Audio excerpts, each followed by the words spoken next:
지금 본당과 1층 이렇게 도당에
시켜놨네. 네. 김정석 집사님이 해제를 하시고 안 푸신 것 같아요. 하여튼, 네, 들리시죠? 네, 아이고, 참 쉽지 않습니다.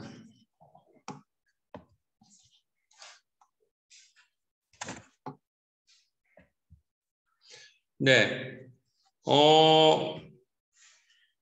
그래서 지금 우리가 또 익숙한 데에서 또 새로운 변화를 해야 되는데 쉽지 않죠. 근데 하여튼 지금도 많은 분들이 줌으로 오늘 예배에 참석하고 있는데 하여튼 교회는 같이 기다리면서 이제 또 대면의 흐름으로 이제 좀 가는데 교회 여러분들이 동참을 바라고 오늘은 우리 또 이 어려운 가운데서 지난주에는 또 대면 예배들 많이 나오셨어요. 그리고 또 마을 분들도 많이 나와서 36주년을 아주 잘 이제 치루었는데, 네, 이제 그 36주년 이후 또 코로나가 이제 거의 사라지는 이 코로나 이후에 이제 우리 새로운 교회를 어떻게 우리가 가야 될 것인가 그런 말씀을 가지고 오늘 말씀을 나누도록 하겠습니다. 이제 우리가 사도행전에서 이제 초대교회 공동체 생활까지 했죠. 사도행전은 초대교회 탄생 과정과 사도들이 전 세계에 복음을 전파하는 그 내용을 중심으로 됐는데, 우리가 지난번에까지는 이제 성령을 받아서 마가의 다락방에 모여서 그들이 기도할 때 성령이 오셔서 이들이 부활의 공동체 생활을 하면서 이제 밖으로 나가서 이제 전하고 솔로몬 행각에서 베드로가 이럴 때에 그들이 서로 베드로가 붙잡혔는데 집으로 가지 않고 회당으로 가지 않고 초대교회의 동지들한테 왔다는 거죠. 그래서 거기에 이사와 기적이 일어나면서 성령의 능력이 일어나기 시작을 했다. 자, 그런데 그래서 예루살렘 교회에서 아직 모여 있고 거기에서 즐겨 모여 함께 떡을 떼면서 하나님을 찬양하고 말씀을 읽는 이런 아름다운 공동체가 시작이 됐는데 초대교회 얘기는 거기서 끝나는 게 아닙니다. 그거는 이제 초기고 더 중요한 거는 이 초대교회에 엄청난 박해가 오는 거죠. 우리가 그냥 교회 공동체에 모여가지고 떡을 떼고 말씀을 나누고 찬양하고 그럼 얼마나 기쁘고 좋아요. 근데 하나님이 그렇게 내버려 두지 않아요.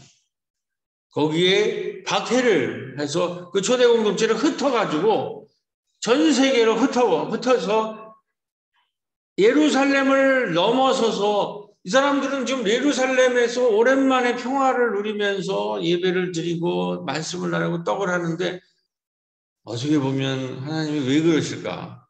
거기에 박해를 줘가지고 그거를 흩어가지고 전 세계에 예루살렘에만 있었으면 초대교회 오늘 전 세계로 퍼지면 거기에 박해가 임해가지고 초대교회가 온 세상으로 그 아름다운 공동체가 흩어지는 그런 성령, 그걸 성령의 사건으로 보는 거예요. 우리는 우리끼리 아름답고 예쁘고 기쁘고 떡을 깨고 말씀 나누고 찬양하고 여기를 이렇게만 있고 싶잖아요. 근데 하나님 그걸 깨셔. 그리고 박해를 줘서 그걸 흩어서 고난을 받으면서 온 세계에 흩어진 것을 사도행전은 성령의 역사로 보는 거예요. 그러니까 우리의 이해랑은 많이 달라요. 여기에서 우리가 의심 없이 그냥 성서를 보는데 그렇게 보면 안 된다는 거죠.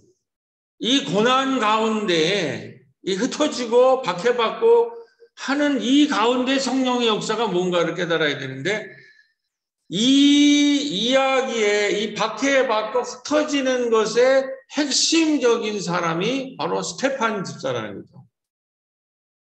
스테판이라고 하는 사람이 초대교회 처음 순교자인데 이 사람이 순교함으로써 초대교회 예루살렘 교회가 박해를 받고 그리고 이 예루살렘 교회가 예루살렘에만 있지 않고 온 세상으로 흩어지게 됐다는 거죠. 그 스테판의 박해라고 하는 것이 처음 초대교회의 영웅 스테판 집사의 박해 그리고 그들이 흩어지는 것이 어떤 성령의 역사가 있는가 하는 것을 이제 우리는 좀 깊이 알아야 돼요. 이게 뭔가 여기 굉장히 아주 중요한 함의가 있습니다. 우리 그리스도인들이 성장하는데 성서를 읽으면 6장 8절로 10절 사도행전 6장 8절로 10절을 제가 한번 읽어보겠습니다. 스테반이 은혜와 권능이 충만하여 큰 기사와 표적을 민간에게 행하니 회당에서 어떤 자들이 일어나 스테판과 더불어 논쟁할세 스테판이 지혜와 성령으로 말함을 그들이 능히 당하지 못하여 이 초대교회의 영웅 초대교회의 영웅은 초대교회는 뭐라고 그랬어요? 유대인들과 예수로에 있는 유대인들과 헬라 지역에 있는 전 유럽에 있는 사람들이 모여서 세운 교회 아니에요. 초대교회는.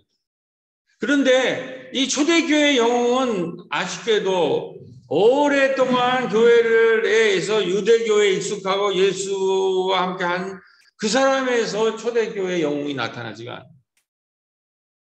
헬라파에서 유대인이지만 헬라물을 먹은 사람이 새롭게 합류를 했는데 초대교회에 이들이 초대교회 집사들이 됩니다. 근데 여기에서 대표격인 스테판 집사가 초대교회의 영웅이 되는 거예요.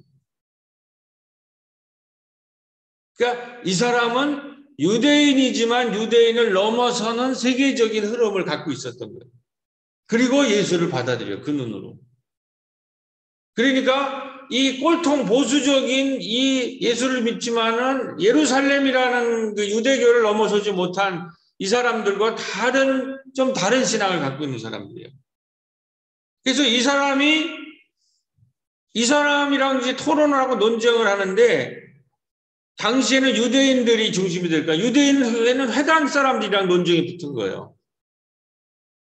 근데 여기 놀란 성수에 스테파니아 이 지혜와 성령으로 말함을 그들이 능히 당하지 못해요. 그래가지고 예수가 누구냐? 우리 유대인들이 어떻게 가야 되느냐? 우리 종교가 어떻게 가야 되느냐라고 토론하는데 이 스테판을 당하지를 못한다는 거예요. 이 회당 사람들이 유대교의 회당 사람이 낡은 신앙을 갖고 있는 사람이 이게 리버디노 회당이라고 이게 나와 있는데 여기도 헬라파 사람들이에요. 포로 생활하다가 온 이 디아스포라죠. 이 디아스포라들이 초대교회에 큰 역할을 하는 거예요. 유대인들은 많이 박해를 받고 흩어져서 외국살이를 하다가 6월절이면 예루살렘으로 모이고 거기에서 이제 유대교회에서 출발했지만 넘어선 그리스도인들이 예수를 믿는 사람이 등장했는데 그 리버디노라고 하는 리버랄이라는 말이에요. 자유적인 것을 하는 유대인 사람들이 아주 극보수적인 사람들이 있었다는 거예요. 이 사람들이랑 스테판 집사랑 논쟁이 붙었는데 스테판 집사가 지혜와 성령이 충만해가지고 이들이 당하지 못한다. 믿음도 좋았지만 지식이 있었다는 거예요. 우리 이제 새로운 교회는 이 교회당을 넘어서는 지금 이 마을의 마당으로 가는 이 시기에 우리 교회도 이런 스테판 집사 같은 초대교회 영웅이 우리 마을에도 우리 교회도 등장하기를 기도를 드립니다. 근데 이분이 이렇게 순교를 당해요. 이분이 이렇게 이 사람들이랑 논쟁을 할 때 이 사람들이 도무지 못 당하니까는 이를 돌로 쳐 죽이는 거예요. 그때 청년 바울이 거기 있어서 청년이 바울은 그때 동의를 해요. 여기 이 스테판 집사를 돌로 쳐 죽이는 거를 보수주의자들이. 근데 나중에 회심하죠. 다메섹에서. 자, 그래서 이게 중요한 6장이 여기가 중요한 사건이라는 거죠. 이 초대교회의 스테판 집사가 이 사람은 일찍 순교했지만 바울만큼 중요한 사람이에요. 근데 스테판 집사가 이제 이 사람들 앞에서 설교한 것들이 그러니까 스테판 집사의 성서 해설이에요. 사도행전 7장에 나와 있어요. 그러니까 초대교회의 집사가 어떠한 신앙적인 세계관을 갖고 있었는가라는 걸 우리가 깊이 이해를 해야 돼요. 이런 거를 모르고 내가 성서를 알고 교회 다니고 이랬다가 큰일 나는 거예요. 이게 성서가 어떻게 가르치고 있나라는 우리가 뭐 말씀대로 살자고 그러잖아요. 그럼 이런 걸 깊이 알아야 돼요. 이런 것도 잘 모르고 되게 그냥 어디서 그 근본주의 신앙 이런 거를 가지고 자꾸 교회에서 주장을 하니까 한국교회가 지금 혼란스러운 거예요. 7장 2절에 보면 이렇게 돼요. 스테판이 이르되 우리 조상 아브라함이 하란에 있기 전에 이르되 내 고향 친척을 떠나 내가 내게 보일 땅으로 가라 하시니 스테판 집사가 이 유대교의 아주 극보수적인 그 회당 사람들한테 뭐라고 얘기하냐면은 아브라함이 하란에 있기 전에요. 메소포타미라고 그래요. 이 길어서 제가 이제 다 중요한 것만 이렇게 뽑았는데 내 고향과 친척을 떠나 보일 땅으로 가라. 이건 다 아시죠? 약속의 땅으로 가라고. 이건 뭘 얘기하냐면은 하나님이 이 지금 그 리버니노 여기 회당 사람이라는 극보수적인 사람들은 하나님은 성전에만 있다라는 거예요. 성전에만. 성전주의자예요. 교회 안에만 하나님이 이거 있고 우리가 신앙생활을 교회 중심적으로만 해야 된다는. 그런데 이 지금 헬라파의 이 누구예요? 스테판 집사는 하나님은 성전에만 있는 게 아니다. 하나님은 구약에 봐라. 하란에서 아브라함을 부르지 않았느냐. 이게 구약에 능통한 거죠. 이런 얘기를 하고 그 다음에 모세가 29절에 미디안에서 나그네가 되어 나는 내 조상의 하나님 즉 아브라함과 이삭과 야곱의 하나님이라 하신데 모세라는 얘기를 왜 꺼내느냐. 모세는 회당에 있지 않고 나그네가 되었을 때에 그 출애굽이라는 광야에서 나는 내 하나님 아브라함과 이삭과 야곱의 하나님이라고 말씀하신 분이 바로 우리 하나님이라는 거예요.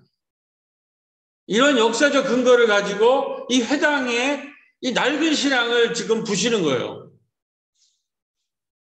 하나님은 하란에도 계셨고 광야에서 아브라함과 이삭과 야곱의 하나님이라고 그랬는데 그때 무슨 성전이 있었냐? 근데 왜 자꾸 하나님을 성전에 가두느냐? 이렇게 지금 성서의 근거를 가지고 그들과 대결을 하는 거예요. 성서에 있는 거를 엉뚱하게 해가지고 이 율법주의자, 이 보수주의자는 자꾸 하나님을 가둔다라는 거예요. 하나님은 성전 안에 계시다. 성전 밖에 있는 건 구원 못 받는다. 뭐 이런 식으로 자꾸 하나님을 성전에 가는 거예요. 그리고 48장 49절에 결정적인 거예요.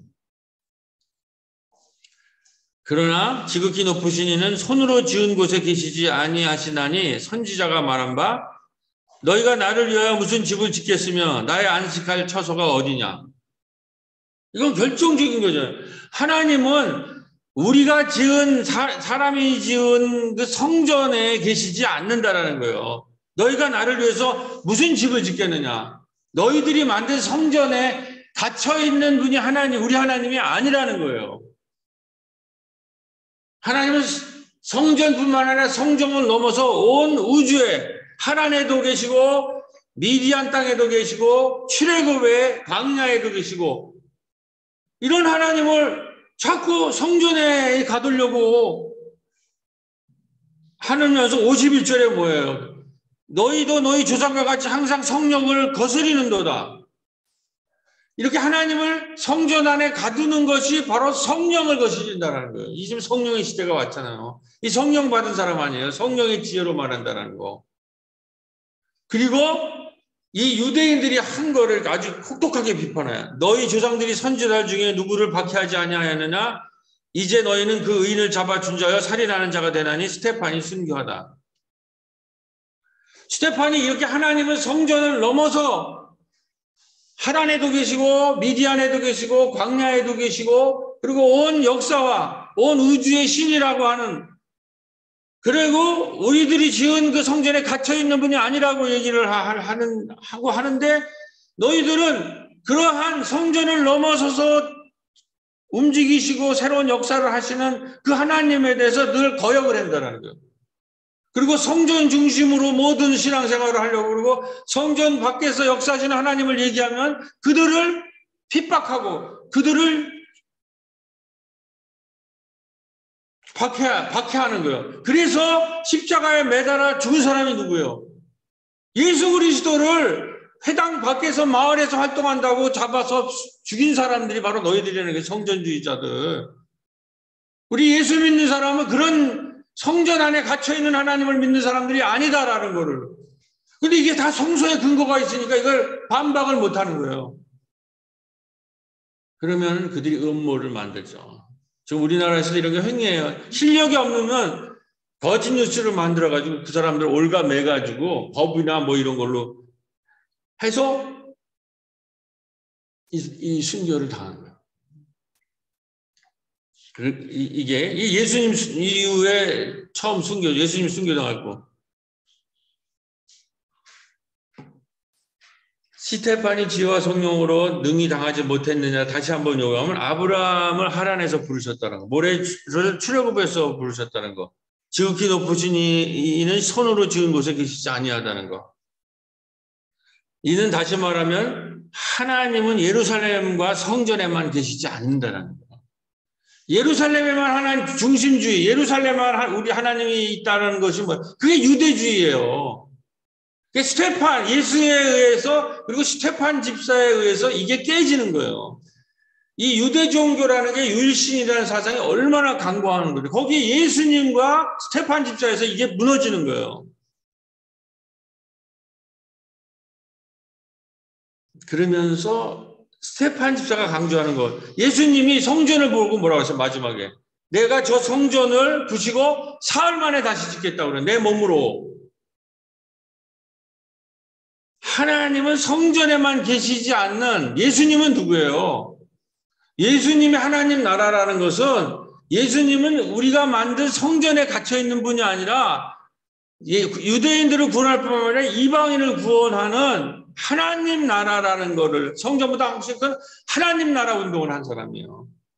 그랬는데 그 하나님 나라 운동이 성전주의자에 의해서 회당주의자에 의해서 십자가에 못 박혀 죽은 거예요. 근데 그가 사흘 만에 다시 살아나면서 회당을 넘어선 새로운 하나님 나라 운동이 이제 유대의 중심인 예루살렘을 넘어서 전 세계로 뻗어나가는 그것이 초대교회예요. 그 출발점이 스테판 집사의 순교로 시작이 된다는 거예요. 그만큼 그 낡은 신앙이 강고한 거예요.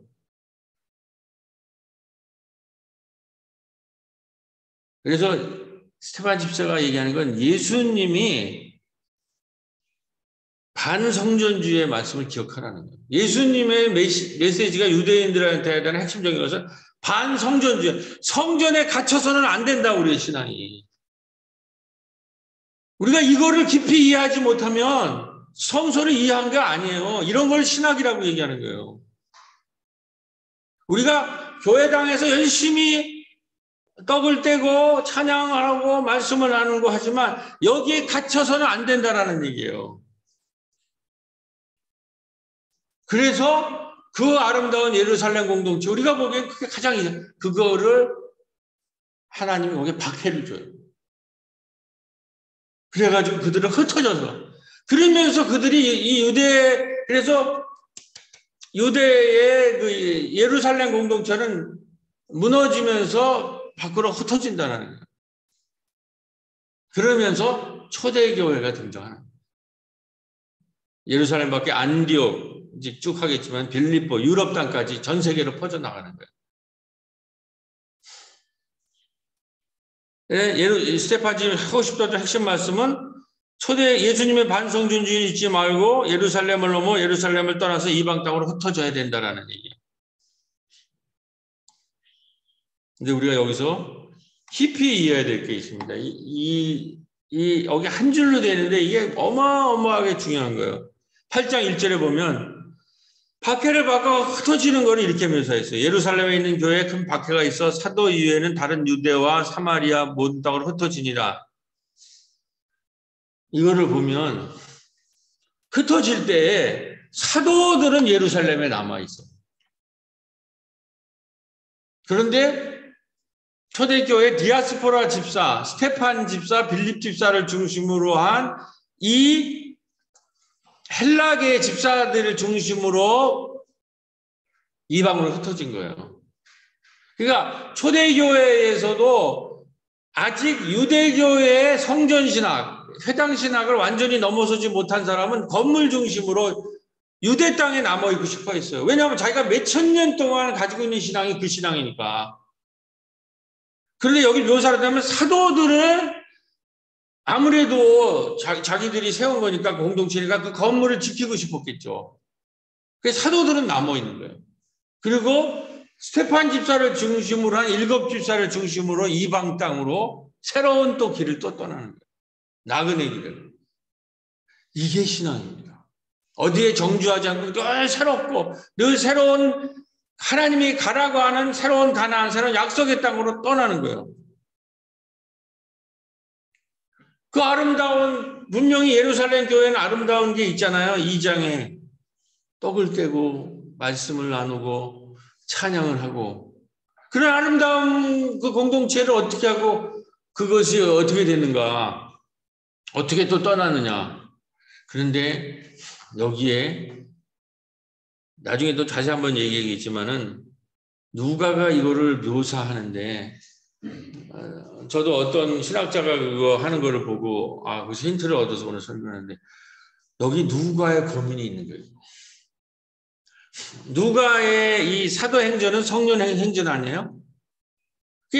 누가가 보기에는 지금 이 성령의 운동은 초대교 예루살렘 공동체를 넘어서 온 세계로 뻗어져 나가는 것이 성령의 큰 흐름이에요, 지금. 그런데 있어서 사도들이 이 예루살렘에 남았다라고 하는 것은 성령의 운동에 앞장서고 있지는 못한 거 아니에요. 그러니까 사도들이 먼저 이방 땅으로 흩어지는 데 중심이 돼야 되는데, 집사들이 스테판 집사로 하는 이 헬라파 중심으로 지금 흩어진단 말이죠. 왜냐하면 그 사람들은 해외 생활이 익숙해서 그럴 수도 있어요. 그런데 사도들이 아직 유대의 회당주의나 건물주의를 완전히 넘어서지를 못하는 거예요.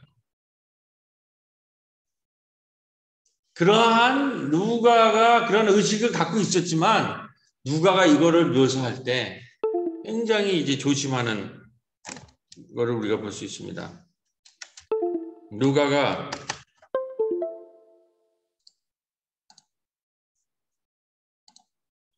이거를 묘사할 때 사도들이 예루살렘에 넘어서지 말고 머물러 있는 거를 크게 비판하지 않아요.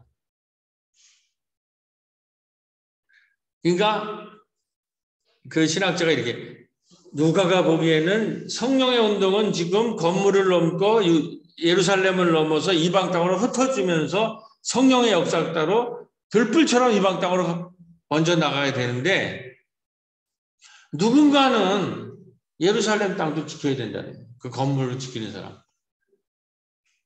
그래서 이렇게만 묘사해놓고 큰 비판은 없이, 그런데 이 사도들이 이 이후에 사도행전의 주인공이 되지도 않아요. 베드로가 11장까지 주인공하고 11장 이후에는 바울이라는 원래 이 예루살렘 이쪽이 아니라 헬라 지역, 다소 지역에 있는 사람이 주인공으로 등장을 묘사한다는 거예요. 그러니까 이 주류는, 이 성령운동의 주류는 그쪽에서 온 거고, 이 사람들은 그 초대교회를 명맥을 유지하는 데에 일정 기간을 나름대로 의미 있는 역할을 한 걸로 묘사하는 걸 끝쳐요. 나중에 한 번 더 나오는데, 이번에 제가 그걸 설교할지 잘 모르는데, 이게 빌립보서에 가서 그런 게 나옵니다. 빌립보 교회는 이방인으로, 저기가 빌립 집사가 세웠는데, 성령을 내릴 때는 이 예루살렘에서 사도들이 올 때까지 기다려줘요. 빌립 집사가. 그러니까 지금 성령의 운동은, 이 새로운 운동은 스테판, 빌립 집사 이쪽으로 쭉 나가는데, 그게 큰 흐름인데도 빌립 집사가 예의를 지키는 거예요. 그래서 이 서로 다른 흐름들을, 이 사도행전을 묘사한 누가는 큰 흐름은 성령운동으로 가지만, 그리고 사도들은 지금 예루살렘에서 그냥 머무르고 있지만, 그러한 것들을 서로 존중하면서, 사도들의 흐름도 존중하면서, 큰 흐름은 지금 성령은 예루살렘이라는 유대를 넘고 회당이라는 건물을 넘어서 이방 땅으로 성령운동은 전진한다. 이게 우리 36전인에 서 있는 우리 새로교회의 자리입니다. 제가 책을 낸 이유고, 이제 한국교회는 건물 중심의 교회, 회당 중심의 교회, 건물 중심의 교회를 넘어서야 돼요. 이 코로나가 우리한테 하는 거는. 그렇다고 우리가 건물 안에 모이는 걸 무시해서는 안 되죠. 그런데 큰 흐름은, 주류는 지금 건물을 넘어서서 마을로, 마당으로 나가야 된다는 거예요. 그게 성령이에요. 그러면 여기에 약간 차이가 있을 거 아니에요. 아직도 유대교회나 회당 중심으로 하는 사람들의 그 오래된 습관이 있을 텐데, 그런 거랑 충돌할 수 있잖아요. 근데 그거를 서로 존중해 주라는 거예요. 그렇게 오랫동안, 그게 무슨 나쁜 신앙이겠어요? 교회를 지키고 건물 안에서 교회 중심으로 생각하는, 그거를 존중하면서 이제 성령이 건물을, 회당을 넘어서서 마을로 나가는, 마을에서 마당을 만드는, 근데 이게 이 성서에 보면은 주류가 됐을 뿐이 없다는 거예요. 성령의 운동은 건물을 넘어서고 우리의 성전을 넘어서는 거기 때문에. 그렇지만 사도들이 거기에 예루살렘에 남아있는 거를 누가가 비난하지 않은 것처럼, 여기에서 교회를 지키는 역할도 중요하고, 교회 건물을 넘어서 마을의 마당에 나가서 성령의 마당을 만드는, 이거를 양쪽을 다 존중하면서 사도행전을 우리가 써야 될 줄로 믿습니다. 그러면서 제가 여러분들한테 말씀드리고 싶은 거는, 이 36전에 우리가 이제 마을의 마당으로 나가면서 우리 코로나기에 이제 발견한 거 하나를 교회 여러분과 나누고 싶은 거야. 코로나기에 우리가 이번에 다 초대가 됐지만 마을의 영웅들을 만났습니다. 그래서 이번에 주제가 그러죠. 마을의 영웅을 키우는 성령의 마당교회라는 것이 오늘 제목인데, 우리 교회의 스테판 같은 교회의 영웅을 키울 뿐만 아니라, 이제는 마을의 사람들이, 마을의 교회인들과 마을의 사람들이 함께 마을의 마당에 모여서 마을의 영웅, 교회의 영웅을 같이 키울 때다. 스테판 집사 같은 사람이 나타나줘야 된다는 거예요, 지금. 교회와 마을을, 안팎을 드나들면서 성령에 취해서 성령의 마당을 만드는. 그래, 영웅이라는 거를, 그리고 우리 지금 코로나기에 우리가 마을의 영웅, 마을 2호라는, 약대동 2호라는 거로서 25명의 마을 영웅들을 우리가 발견했잖아요. 그 책자로 묶었잖아요. 이제 거기서 제가 힌트를 얻은 것입니다. 그런데 영웅이라는 거는 이제 신화의 얘기잖아요. 이 영웅 신화라는 것이 우리의 영화 이야기에서 가장 많이 이제 대중들한테 어필하는 이야기예요. 그래서 제가 그걸 좀 공부를 했어요. 지금 모든 헐리우드 영화는 전부 이 인류가 갖고 있는 성장 과정, 영웅들의 성장 과정을 전부 패러디 해가지고 영화로 만들 때 그게 성공을 한다는 거예요. 대표적인 얘기가 반지의 제왕, 해리포터, 그다음에 스타워즈 이런 거. 이게 다 우리 신화에 있는 영웅 이야기를 전부 우리의 인생의 단계랑 연결할 때 우리 인간이 성장하는 것에 아주 근본적인 것들을 터치할 때 사람이 거기서 공감을 얻는다는 거예요. 대체의 내용은 뭐냐면 신화의 영웅 이야기는 영웅은 우리 성서랑도 많이 비슷하면서 좀 달라요. 영웅은 모험을 떠나게 됩니다. 모험을. 모든 사람들이 모험을 떠나지 않고 영웅이 될 수 없어요. 그런데 모험을 떠날 때 두려우니까 또 거부를 하는데 영웅은 거기에 응답을 하는 거예요. 두려움을 극복하고 여행을 떠나는 거죠. 그러면 낯선 곳으로 가면 반드시 시련을 당하는 거예요. 시련을 당하는데 그 시련을 당하는 과정에서 스승을 만나는 거예요. 시련 과정에서 돕는 자, 협력자, 스승을 만나게 돼요. 여기서 우리도 코로나기에 많이 경험했지만 정말 너무 힘들어가지고 도저히 내 힘으로는 내 혼자 힘으로는 이걸 해치고 나가지 못하겠다가 그런 걸 다 경험했을 거예요. 그럴 때의 영웅 이야기나 신앙 이야기는 반드시 돕는 자가 등장. 반드시 스승이 등장해요. 그래서 그 스승을 통해서 도움을 얻어서 새로운 세상을 열고 세상을 구원하고 그리고 자기 고향으로 돌아오는 얘기. 이게 아키타입이라는 게 영웅 이야기예요. 모험으로 부름을 받는데 거부하다가 거기에 참여하게 돼서 엄청난 시련을 이제 받게 되는데 그때의 도움의 손길을, 그때의 협정자를 만나게 돼요. 이 체험이 없으면 우리가 영웅이 될 수가 없어요. 예를 들면 스타워즈 같은 여기 보면 요다라는 이 귀여운 그 구루가 나타나죠. 이 스타워즈에서 제다이라고 하는 이 검 이렇게 하는 친구인데 이 우주의 그 악당들에 의해서 완전히 코너로 모였을 때 이 제다이가 와서 도움을 주고 새로운 가르침을 주잖아요. 그때 이렇게 얘기를 해요. 이 사람이 조그맣잖아요. 크기는 중요하지 않아. 날 봐. 내 크기로 날 판단해? 그렇지. 키는 작지만 지혜와 힘으로 존경받는 요다는 제다이 세대를 훈련시켜 제다이의 부활길을 열어주는데 필수적인 역할을 한다.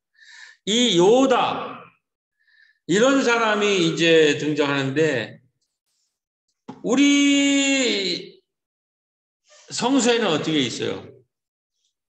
이런 협력자 스승이 새로운 파트너로 이 신화에 나타나지만 우리는 좀 더 큽니다. 우리 기독교는 요한복음에 있어서는 초대교회가 박해를 받을 때 누가 오냐면 보혜사 성령이 그들을 도와요.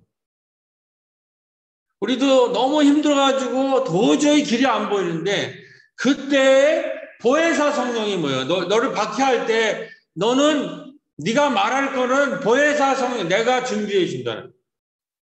예수를 믿는다고 막 어쩔 줄을 모르. 예수를 그때 너희가 할 말, 너희가 갈 길을 보혜사 성령이. 보혜사가 뭐예요? 돕는 영이란 말이에요. 그래서 훨씬 큰 세계를 보여준다는 거죠. 그래서 모든 걸 다 극복하고 이 환난을 극복하고 이들이 이제 구원의 길을 새로운 세계를 열고 자기 고향으로 귀환합니다. 자, 이런 걸로 우리가 지난번 때 했는데 혹시 못 참여한 분도 있기 때문에 이 영웅의 성장 이야기를 잠시해 두고 우리 코로나 때 우리가 어떠한 돕는 자를 만났고 어떻게 영웅을 만났는가 한 번 더 반복해 보겠습니다. 이 아까 말했듯이 코로나기에 꼬비 마을 박물관 약대동에 25명의 마을의 영웅들을 우리가 기록을 했죠. 이번에 그분 중에 8명이 다 표현을 했어요. 우리 교인들은 다 빼고, 우리 교인들은 다 보셨지만, 뭐, 김현자 목사님, 정승희 집사님, 선희정 집사님은 빼고, 그분도 많지만, 시간 관계상, 나머지 마을 분들 얘기를 하네요. 조민자 약대 분녀회장님, 마을의 영웅, 공미란 약대동 어르신 한글교사, 약대동의 마을 영웅, 이미선 약대동 노래 강사. 제가 제일 기뻐하는 중에 한 분이 이번에 발견한 중에서 영웅 중에서 아주 좋은 게 이 최동석 이분의 공용 내용을 한번 보시면 좋겠습니다.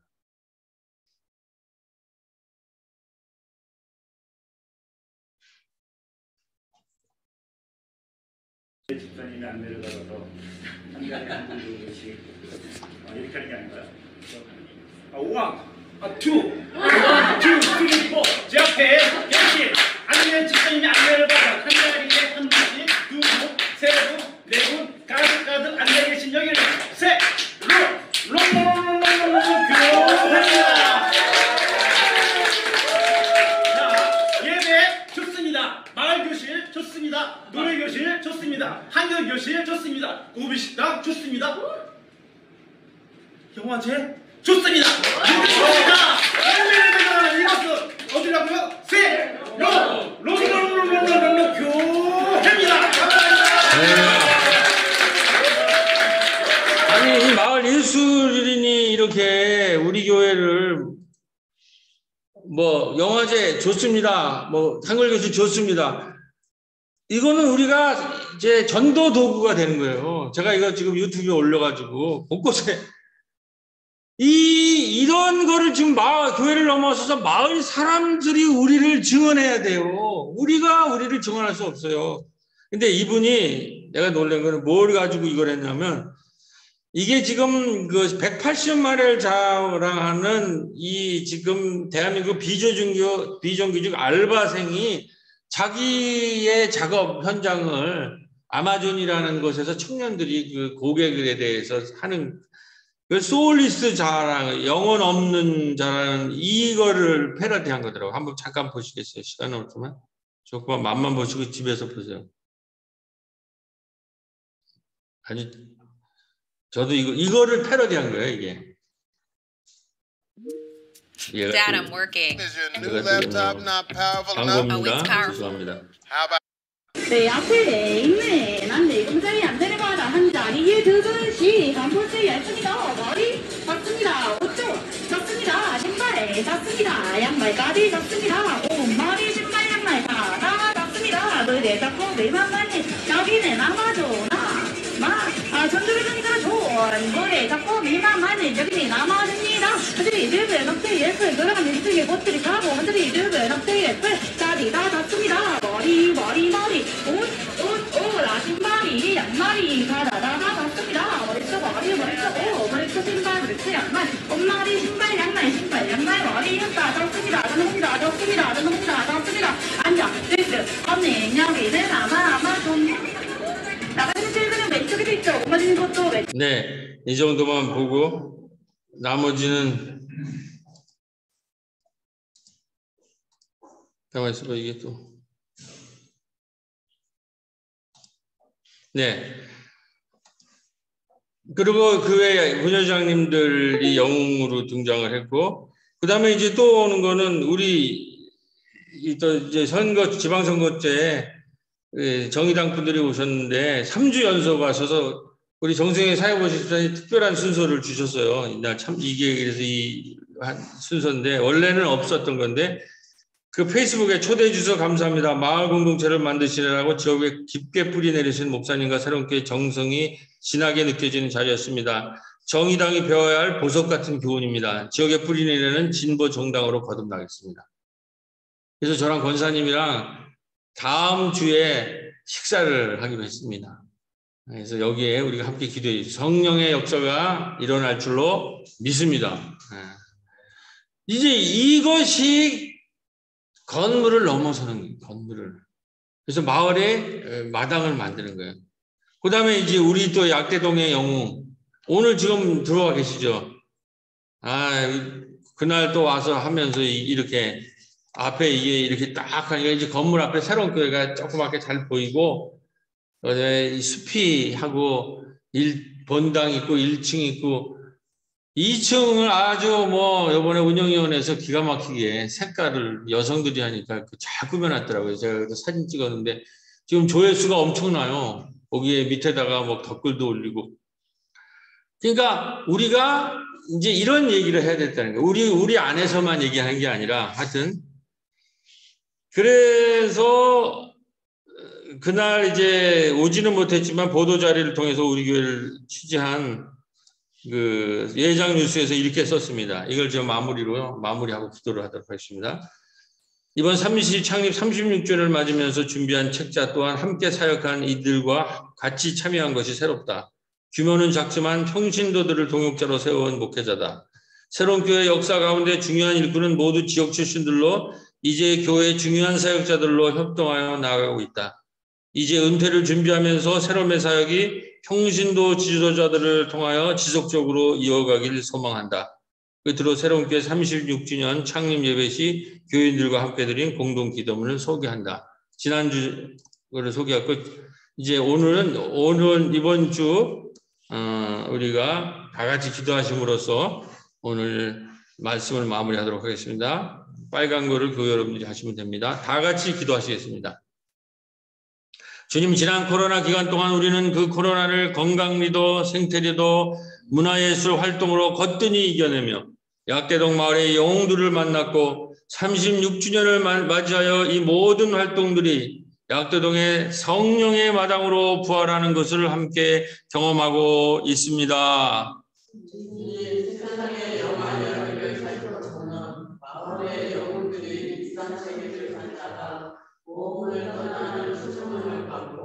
처음에는 성령을 거부하였지만 정신적 수준을 만난 새로운 구원의 세계의 방법을 통과하다. 주님, 또 이러한 영웅들이 성장하기 위하여 그들은 협력자와 적을 만나고 동굴 가장 깊은 곳으로 들어간 후 시련을 이겨내며 세상을 구원하는 영웅이 되어 일상으로 돌아온다고 합니다. 주님, 새롬 30주년, 우리는 지난 코로나 시기 약대동에서 마을의 영웅들을 그리고 이 약대동 영웅들과 마을의 마당을 꿈꾸는 이때 주님, 우리 일상의 영웅 이야기를 우리 믿음의 공동체의 정서와 신앙의 사랑과 구원의 이야기와 멋지게 연결되며 다 같이 신앙의 부름, 소명, 고난과 부활의 마을 공동체의 이야기로 승화시켜 나가며 함께 약대동 마을 마당에서 세상을 구원하는 한바탕의 성령의 춤을 멋지게 춤추며 나가는 36주년 성령의 새로운 교회 공동체가 되길 예수님의 이름으로 간절히 기도드립니다. 아멘.